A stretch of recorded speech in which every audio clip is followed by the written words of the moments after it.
અમેરિકાએ 3 અલગ-અલગ ફ્લાઇટ્સમાં 332 જેટલા ઇન્ડિયન્સને ફેબ્રુઆરી 2025માં ડિપોર્ટ કર્યા હતા. આ સિવાય તે જ ગાળામાં જેમને ડિપોર્ટ કરવાની પ્રોસેસ ડિલે થઈ રહી હતી તેવા ઇન્ડિયન્સને પનામા રવાના કરી દેવાયા હતા, જ્યાં તેમને એક હોટેલમાં અમુક દિવસો સુધી રાખવામાં આવ્યા હતા.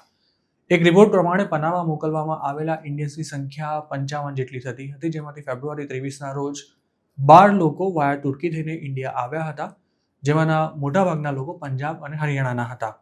યુએસથી હાલ ડિપોર્ટેશન ફ્લાઇટ્સ આવવાનું બંધ થઈ ગયું છે, તેમજ કોઈ ઇન્ડિયન્સને થર્ડ કન્ટ્રીઝમાં ડિપોર્ટ કરાયા હોય તેવા પણ કોઈ જ રિપોર્ટ નથી. તેવામાં જે લોકોને પનામા ડિપોર્ટ કરાયા હતા તે તમામ 55 ઇન્ડિયન્સ વતન પરત આવી ચૂક્યા છે, તેવું રાજ્યકક્ષાના વિદેશ મંત્રી કીર્તિવર્ધન સિંઘે સંસદમાં જણાવ્યું હતું. તેમણે કહ્યું હતું કે જાન્યુઆરી 20 બાદ 55 ઇન્ડિયન્સને અમેરિકાએ પનામા ડિપોર્ટ કર્યા હતા, જે તમામ કોમર્શિયલ ફ્લાઇટ્સમાં નવી દિલ્હી લેન્ડ થયા હતા અને પનામાથી તેમની ઇન્ડિયા આવવાની વ્યવસ્થા ઇન્ટરનેશનલ ઓર્ગેનાઇઝેશન ઓફ માઇગ્રેશન નામની એક સંસ્થાએ કરી હતી. અમેરિકાએ કેટલાક ઇન્ડિયન્સને કોસ્ટારિકા મોકલ્યા હોવાના પણ અહેવાલ હતા, પરંતુ તેની સ્વતંત્ર રીતે કોઈ પુષ્ટિ નથી થઈ શકી, તેમજ કોસ્ટારિકાથી કોઈ ઇન્ડિયન હાલના દિવસોમાં પાછો પણ નથી આવ્યો. અમેરિકાએ જે ઇન્ડિયન્સને છેલ્લા 2 મહિનામાં ડિપોર્ટ કર્યા છે તેમાંના મોટાભાગના ટ્રમ્પ એડમિનિસ્ટ્રેશને સત્તા સંભાળી ત્યારબાદ બોર્ડર ક્રોસ કરતા પકડાયા હતા અને તેમાં કેલિફોર્નિયા બોર્ડર પર પકડાયેલા લોકોની સંખ્યા સૌથી વધારે હતી. અમેરિકાથી ફેબ્રુઆરીમાં ડિપોર્ટ થયેલા ગુજરાતીઓની કુલ સંખ્યા 74 નોંધાઈ હતી, જેમાં સિંગલ્સ ઉપરાંત કપલ્સ અને ફેમિલી સાથે ગયેલા લોકો પણ હતા. હાલ પણ કેટલાક ગુજરાતીઓ અમેરિકાની જેલમાં બેઠા ડિપોર્ટેશનની રાહ જોઈ રહ્યા છે. ટ્રમ્પે નેશનલ ઇમરજન્સી જાહેર કરી હોવાથી મેક્સિકો સાઇડથી આવેલા લોકોને આસાલામનો કેસ ફાઇલ કરવાનો મોકો પણ નથી મળી રહ્યો અને ન તો તેમને બોન્ડ પર છોડવામાં આવી રહ્યા છે. ટ્રમ્પે કોર્ટની કાર્યવાહીનો છેદ ઉડાવી દીધો હોવાથી હવે બોર્ડર પરથી પકડાયેલા લોકોને ફટાફટ ડિપોર્ટ કરાઈ રહ્યા છે. જોકે ફેબ્રુઆરીમાં જ રેકોર્ડ સંખ્યામાં ગુજરાતીઓ પાછા આવ્યા બાદ પણ લોકોનું હજુય આ રૂટથી યુએસ જવાનું ચાલુ જ છે અને હાલ પણ કેટલાક ગુજરાતીઓ મેક્સિકોમાં મોજૂદ છે. જોકે જે લોકો પનામાથી પાછા આવ્યા છે તેમાં કોઈ ગુજરાતી હતું કે કેમ તેની ભારત સરકારે કોઈ સ્પષ્ટતા નથી કરી.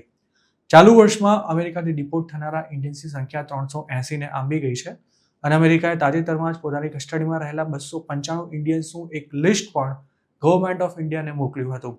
આ લોકોની સિટીઝનશિપ વેરીફાઈ કરવાની કાર્યવાહી હાલ ચાલી રહી છે અને તે પૂરી થતાં જ તેમને પણ ગમે ત્યારે ઇન્ડિયા પાછા મોકલવામાં આવી શકે છે અને તેમાં જો મોડું થયું તો યુએસ તેમને પનામા કે પછી કોસ્ટારિકા મોકલી શકે છે. અમેરિકાએ 3 બેન્ચમાં ઇન્ડિયન્સને ડિપોર્ટ કર્યા હતા અને તે તમામ મિલિટરી એરક્રાફ્ટમાં મોકલવામાં આવ્યા હતા, જે અમૃતસર લેન્ડ થયા હતા. હાલ અમેરિકાએ માસ ડિપોર્ટેશનમાં મિલિટરી એરક્રાફ્ટ્સનો યુઝ લગભગ બંધ કરી દીધો છે અને કોમર્શિયલ ફ્લાઇટ્સથી જ આ કામગીરી ચાલી રહી છે, જેના હેઠળ રોજે રોજ લેટિન અમેરિકન દેશોમાં ડિપોર્ટેશન ફ્લાઇટ્સ મોકલવામાં આવી રહી છે. ઇન્ડિયામાં છેલ્લે ફેબ્રુઆરી 23ના રોજ ડિપોર્ટેશન ફ્લાઇટ લેન્ડ થઈ હતી અને ત્યારબાદ કોઈ રિમૂવલ ફ્લાઇટ ઇન્ડિયા નથી આવી, પરંતુ સૂત્રોનું માનીએ તો એપ્રિલના એન્ડમાં અથવા મે મહિનાની શરૂઆતમાં એકાદ 2 ફ્લાઇટ્સ ઇન્ડિયા આવી શકે છે. હાલ અમેરિકા 295 ઇન્ડિયન્સને ડિપોર્ટ કરવાની પૂરી તૈયારી કરીને બેઠું છે અને સાથે જ ફેબ્રુઆરી મહિનામાં પણ જે લોકો મેક્સિકો બોર્ડર પરથી પકડાયા હતા તેમને પણ ડિપોર્ટ કરવામાં આવશે.